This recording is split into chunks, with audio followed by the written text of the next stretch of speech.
Merci, Monsieur le Premier ministre, cher Nicole, Mesdames, Messieurs les ministres, Messieurs les ambassadeurs,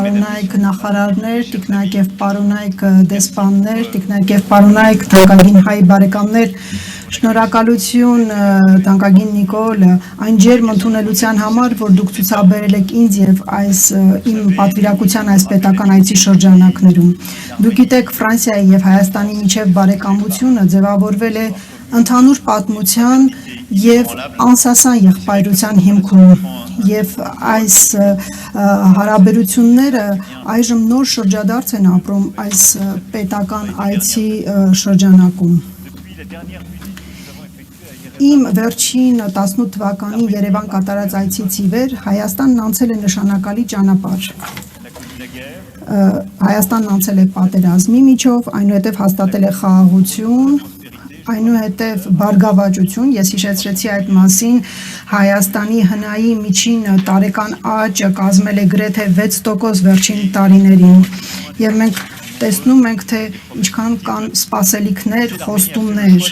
Հայաստանը վճռականորեն ընտրել է խաղաղության ուղին եւ բարգավաճության ուղին եւ ամրապնդել է իր ժողովրդավարությունը չնայած փորձություններին եւ Հայաստանը վճռականորեն շարժվում է դեպի Եվրոպա եւ Հայաստանը միշտ եղել է եվրոպական ընտանիքի լիիրավ անդամ, բայց այդ առաջընթացը եվրոպական քաղաքականության ոլորտում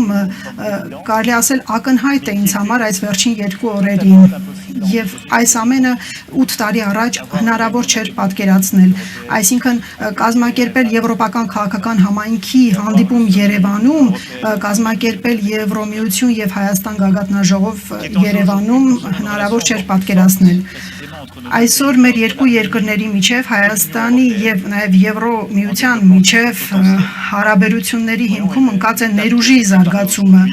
Այսօր մենք նախապատրաստել ենք նոր փուլ ավելի հեռուն գնալու համար, մեծացնել ավելի շատ ներդրումները տարբեր ուրեմն եվրոպական դարպասների ծրագրի միջոցով, ավելի մեծացնել գործընկերությունը պաշտպանության ոլորտում եւ նաեւ վիզաների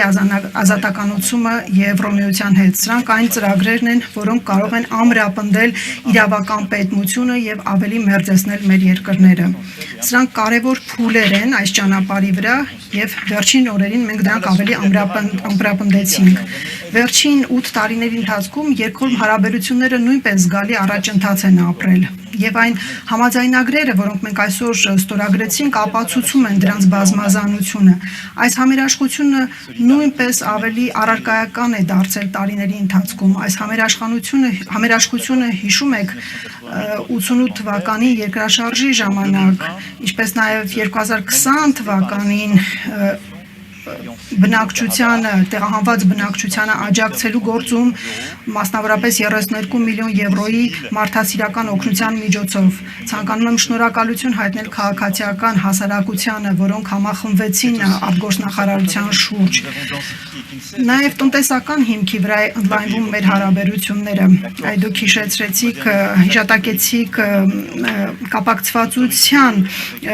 շրջանակում համաձայնագրերը Վանսի կոնստրուկցիոն եւ Ռազելբեկ ընկերությունների հետ համաձայնագիրը, որով կմեկնարկի Բարգուշատի թունելի կառուցման ծրագիրը, որը շատ սպասված էր այս կապակցվածության առումով եւ մենք շատ հպարտ ենք, որ կարող ենք նաեւ ջրային ոլորտում մասնակցություն ունենալ, որը շատ կարեւոր ոլորտ է Հայաստանի համար, Վեորիայի մասնակցությամբ, ուրեմն ջրամբարների կազմակերպումը, Վեդիի ջրամբարի կառուցումը, որը անկախությունից ի վեր Հայաստանում ամենամեծ կառուցված ջրամբարն է, ռոռոկման համակարգերի վերականգնումն ու արդիականացումը։ Հայաստանը, Ֆրանսիան ներկա է Հայաստանում իր այս ծրագրերով, զարգացման ֆրանսիական գործակալության աջակցությամբ, որը կարևոր նաև գործընկեր է ներառական եւ կայուն զարգացման ոլորտում եւ մենք ուրախ ենք, որ նա կարողացել է իր դերը ավելի ամրապնդել տարբեր ոլորտներում։ Վերջին տարիներին մենք նաև նոր փուլ ենք թևակողել։ Մենք նաև պաշտպանության ոլորտում ենք գործընկերություն հաստատել։ Ռազմավարական գործընկերությունը, որ մենք այսօր ստորագրեցինք, ավելի ամրապնդում է այս համագործակցությունը։ Վերջին տարիներին մենք ցանկացել ենք ավելի արդիականացնել Հայաստանի զինված ուժերը, ինքնիշխանությունը ամրապնդել Եվ կարելի ասել, սա մեր երկկողմ հարաբերությունների կարևոր հենասյունն է։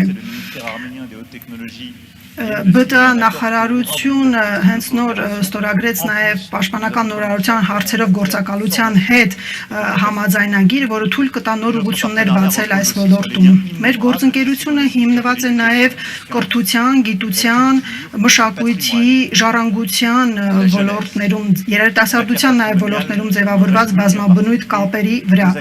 Մասնավորապես մշակութային ժառանգության ոլորտում ուրախ եմ արձանագրել այսօր ստորագրված երկու համաձայնագրեր, որոնք կապում են Ֆրանսիայի ազգային գրադարանը Երևանի արվեստի եւ գրականության թանգարանի, ինչպես նաեւ մատենադարանի հետ, ուր այցելել եմ այսօր առավոտյան։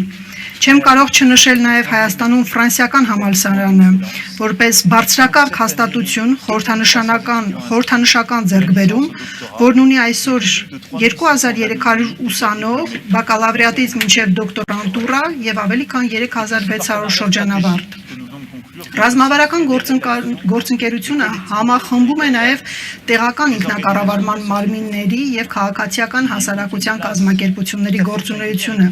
որոնք առանձնահատուկ դեր ունեն Ֆրանսիայի եւ Հայաստանի հարաբերություններում, ինչպես օրինակ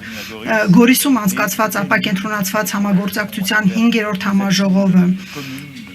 Մի շարք ծրագրեր են իրականացվում համայնքների, ռեգիոնների մակարդակում տարբեր հասարակական կազմակերպությունների ներգրավմամբ եւ թույլ տվեք ասել, որ Հայաստանը զբաղեցնում է 4-րդ տեղը ֆրանսիական տեղական ինքնակառավարման մարմիններից աջակցություն ստացող երկրների շարքում։ Ահա տիկնայք եւ պարոնայք, այնիշ ցանկանում էի այսօր ասել Իլորումն վարչապետի խոսքերի, որը շատ լավ նկարագրեց իրավիճակը եւ այս ամենից անդին մեր ռազմավարական գործընկերությունը նաեւ միտված է ձեզ աջակցել այն կայուն խաղաղության ոլորտում,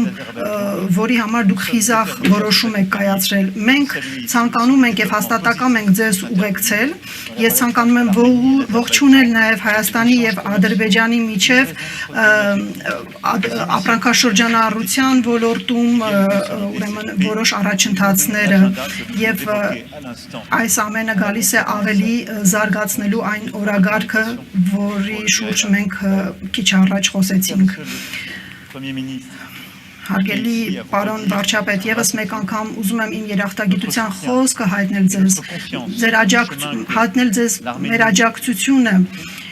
եւ այն կարևոր քայլերում, որ Հայաստանը որոշել է այսօր։ Եվ այս համաձայնագրերը, որը մենք ստորագրել ենք այսօր, նոր ուղի են բացում մոտակա տարիների ընթացքում։ Շնորհակալություն։